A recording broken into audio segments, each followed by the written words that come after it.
Olá pessoal, nesta aula vamos aprender a obter dados de um data frame.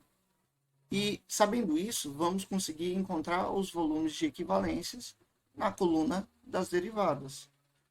E vamos encontrar esses valores utilizando o método lock. Este método ele vai receber valores e ele vai procurar dentro do data frame se eles existem. Caso eles existirem, ele vai retornar um data frame ou uma série contendo esses valores. Aqui eu vou apresentar alguns exemplos para ficar mais claro. Eu vou chamar a variável dados e vou chamar o método lock. E vamos começar com valores inteiros aqui na coluna do volume. Por exemplo, para 4, ele vai procurar o valor 4 neste data frame.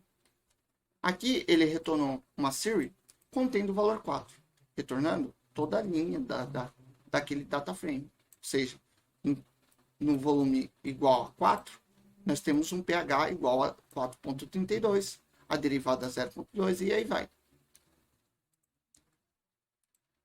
Nós também, aqui no método .lock, podemos acessar um intervalo. Por exemplo, eu quero do volume 4 até o volume 20. Ele vai retornar um data frame contendo o valor 4 até o valor 20. E quando temos um valor flutuante, que não é inteiro, precisamos ter um pouco mais de cuidado. Por exemplo, vamos acessar um valor aqui que é recorrente na primeira derivada, esse 0,12. Como eu acesso as linhas deste data frame que contém o valor 0,12 na coluna da primeira derivada? Então, vamos chamar dados.lock e vamos colocar os parâmetros aqui dentro. É um pouco diferente, porque temos que acessar dados, a coluna que você está procurando o valor e colocar igual para transformar isso em uma verificação booleana, ou seja, quando eu colocar 0,12, ele vai verificar se é verdadeiro ou falso o valor 0,12 na coluna D1. Vamos verificar o que vai acontecer. Olha aqui, ele encontrou o valor 0,12 e retornou as linhas do data frame. Isso tudo aqui é muito importante, porque agora podemos criar uma relação de valores de uma coluna em relação ao outro. E isto é o necessário para encontrar o volume de equivalência, porque agora, se sabemos que na primeiro gráfico da derivada, o valor máximo é onde se encontra o ponto de equivalente e o volume de equivalência, a mesma coisa serve para a primeira derivada reversa, onde o valor mínimo é o valor do volume de equivalência, na segunda derivada, o valor nulo. Então, vamos criar funções utilizando o valor lock para encontrar esses valores. Vamos lá. Definição. Eu vou chamar de VE e D1. E ele vai retornar o próprio data frame. Então, aqui esse data frame vai procurar, vai receber o valor lock e aqui dentro vai receber os parâmetros. No caso, eu quero que ele vá em df, procure a coluna D1 e verifique para mim o valor df na coluna D1, o valor máximo.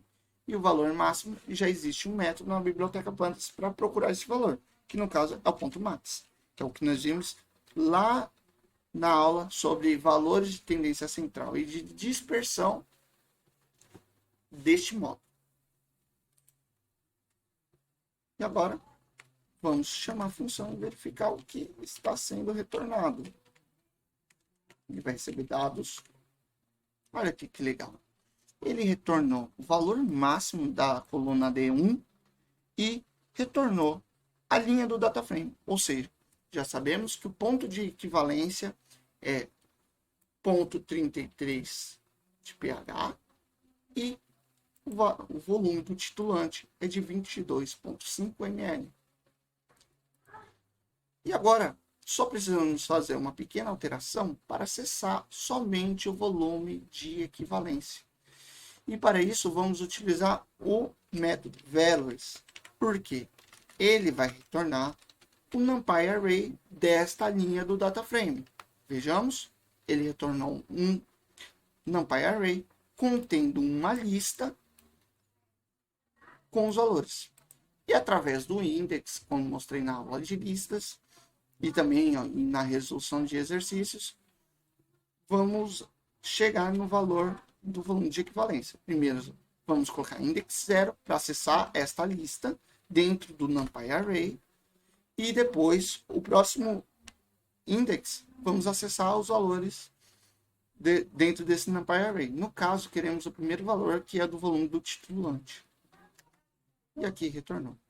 Eu já vou aproveitar aqui e criar uma função para o ponto de equivalência, que eu só vou fazer para a primeira derivada. Se você quiser, faça para os outros gráficos também. Então, ao invés de VE, vai ser PE, nome dessa função. E aqui eu vou fazer uma pequena alteração no index para acessar o valor de ponto de equivalência. Tinha um pequeno erro aqui. Eu chamei errado a função. Olha aqui, retornou o valor do pH. Aí você pode criar um retorno de um print, por exemplo. O volume de equivalência é tanto, utilizando a concatenação de variáveis na função print. Aí você decide o que você quer fazer. Eu vou deixar assim porque nós vamos criar um data frame futuramente com esses valores. E depois gerar em um arquivo Excel. Agora vamos aplicar mesmo o raciocínio nas outras derivadas. Vamos fazer algumas alterações. Ao invés aqui na primeira derivada reversa, vamos já trocar o nome. E aqui dentro, vamos acessar, ao invés da D1, a coluna da primeira derivada reversa. E na primeira derivada reversa, precisamos do ponto mínimo global do gráfico. Então, por isso, vamos utilizar o método min para acessar esse valor mínimo. O raciocínio do ponto values vai ser o mesmo, porque ele vai procurar esta linha do data frame contendo o valor mínimo. Vamos até verificar, né?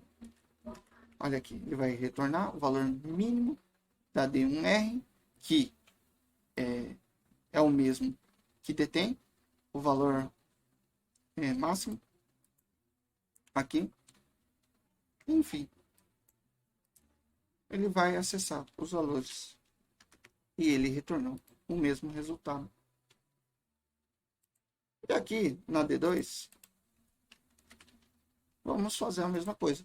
Vamos trocar o nome das colunas, mas aqui eu quero verificar valor nulo. Então, eu quero que ele venha, este data frame, acesse o método lock, vá na segunda coluna e verifique se existe o valor nulo. Dessa maneira. Mas aqui existe um problema.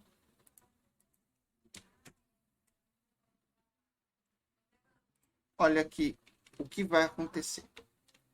Ele vai acessar, ele vai acessar 13 ml. E o que acontece? No gráfico da segunda derivada, ele atinge o valor zero várias vezes. Ou seja, precisamos acessar um intervalo deste gráfico, que é da região de interesse. Olha aqui. Se retornarmos só o data frame, olha quantos pontos ele bate em um valor nulo. Olhando o gráfico aqui da segunda derivada, entendemos que o valor do volume de equivalência está entre 22 a 24. E devido a isso, como encontrou vários pontos nulos, ele está retornando o primeiro valor onde é encontrado o valor nulo. Dessa maneira aqui. E por isso, ele encontra um valor incorreto. E vamos explorar este problema a partir de agora. Por quê? Eu vou utilizar este problema para abordar outros assuntos. Embora não seja focado na resolução do problema da titulação potenciométrica, Eu vou utilizar este probleminha aqui para abordar interpolação linear e regressão linear, que vai ser visto nas próximas aulas. E aí vamos conseguir encontrar um valor de volume de equivalência coerente com o gráfico. Então eu te vejo na próxima aula abordando sobre uma seleção dos valores do gráfico que é da região de interesse. Então nós vamos gerar um data frame que vai retornar esta região aqui, ó, deste ponto aqui até este ponto, e a partir disso vai gerar um gráfico, uma equação da reta, e vamos criar uma interpolação linear, gerando vários pontos, e depois vamos criar também uma regressão linear, e vamos também obter coeficiente de determinação. É mais uma forma de abordar esses conceitos que vai ser muito útil para para outras aplicações que você deseja realizar. Certo? Então te vejo na próxima aula.